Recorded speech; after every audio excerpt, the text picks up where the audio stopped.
ملکہ سبا بلقیس نے حضرت سلیمان علیہ السلام کی شان و شوکت کا حال سن کر ان کی خدمت میں حاضری کی تیاری شروع کر دی۔ ادھر اس کے آنے کی اطلاع وحی کے ذریعے حضرت سلیمان علیہ السلام کو مل گئی۔ انہوں نے ایک وزیر کے واسطے سے پلک جھپکتے ہی ملکہ کا تخت شاہی منگا لیا اور اس کی تھوڑی سی شکل و صورت بدل دی۔ جب ملکہ دربار میں پہنچی تو حضرت سلیمان علیہ السلام نے پوچھا، کیا تمہارا تخت ایسا ہی ہے؟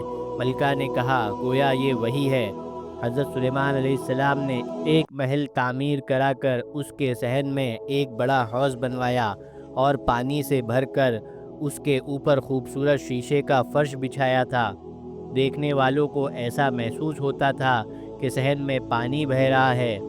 جب ملکہ سبا صحن میں پہنچی تو پانی دیکھ کر اس میں داخل ہونے کے لیے پنڈلی سے کپڑا سمیٹا۔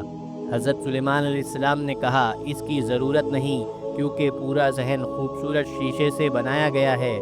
ملکہ کی عقل پر یہ سخت چوٹ تھی۔ اب اس نے حقیقت حال کو سمجھا کہ یہ جو کچھ ہو رہا ہے وہ صرف ہمیں یقین دلانے کے لیے کہ حضرت سلیمان علیہ السلام کو ایسی بے مثال چیزیں عطا کرنے والی ہستی ایک ہے جو پوری کائنات کا مالک ہے۔ پھر اپنے کفر و شرک پر شرمندہ ہوئی اور حضرت سلیمان علیہ السلام کے دست مبارک پر ایمان لے آئی۔